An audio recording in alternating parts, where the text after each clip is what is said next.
Imagine, if you will, an old, dusty attic filled with forgotten relics of the past. The scent of must and time hang heavy in the air, a palpable reminder of the years that have slipped away. In this forgotten realm, a new homeowner stumbles upon a peculiar find. Amidst the dust-coated trinkets and cobweb-laden keepsakes, a doll rests.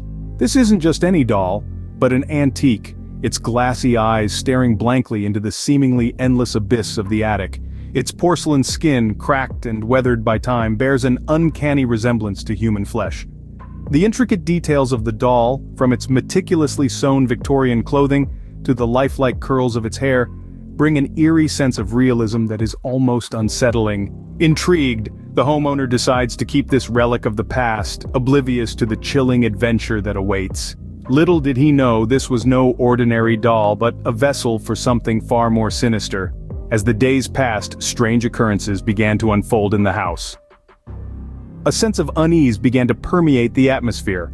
Objects seemingly of their own volition shifted from their original positions. A cup left on the kitchen table would mysteriously appear on the living room coffee table. A book placed on the shelf would inexplicably find its way to the floor. An eerie symphony of strange, unidentifiable noises filled the silence of the night, disrupting the tranquility that once prevailed. And then there was the doll. The porcelain figure, with its eerily lifelike features, was often found in places where it hadn't been left. One morning it was discovered sitting upright on the couch, its glassy eyes staring vacantly. Another time it was found perched on a windowsill, gazing out into the darkness. Each time the homeowner would return it to its designated place on the mantelpiece, only to find it in another unexpected location later. Initially, the homeowner dismissed these occurrences as mere coincidences. Perhaps he was simply forgetful, misplacing objects without realizing it. The strange noises, likely the house settling or the wind whistling through the trees outside. The doll, well, maybe there was a logical explanation. Maybe he was moving it subconsciously, or maybe there was a draft moving it around. But as these events continued, the homeowner's dismissal turned into unease. His rational explanations began to feel hollow, strained even. The house, once a place of comfort and security, now felt foreign and unsettling. A shiver of dread would run down his spine every time he crossed the doll's path. Its glassy eyes, seemingly devoid of emotion, appeared to follow him around the room, watching his every move. And no matter how hard he tried to convince himself otherwise, he couldn't shake the feeling that something was terribly wrong. An inexplicable chill, a sense of foreboding clung to him like a shadow. The doll, once a mere decorative object, now seemed to hold a sinister presence. But as the doll's glassy eyes seemed to follow him around the room, he couldn't shake the feeling that something was terribly wrong. One stormy night, the true nature of the doll was revealed.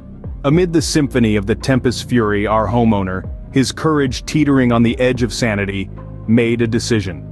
A decision to uncover the mystery that had been plaguing his existence since that fateful day when he chanced upon the doll. With trembling hands, he turned to the one ally that he could trust in this age of information, the internet. He began to probe into the doll's past, tracing its origins back to a time when it was just a plaything, a source of joy for a little girl. But the girl was no ordinary child. She had met a tragic end, her life snuffed out in its prime, under circumstances that were as mysterious as they were chilling. In the shadows of the stormy night, the man discovered what he had feared the most.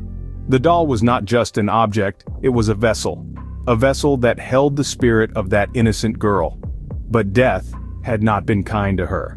The sweet, innocent child was no more. In her place was a vengeful spirit, her innocence replaced with a malevolent desire to wreak havoc and spread fear. He found references to a dark ritual, one that had been invoked to trap the girl's spirit within the doll.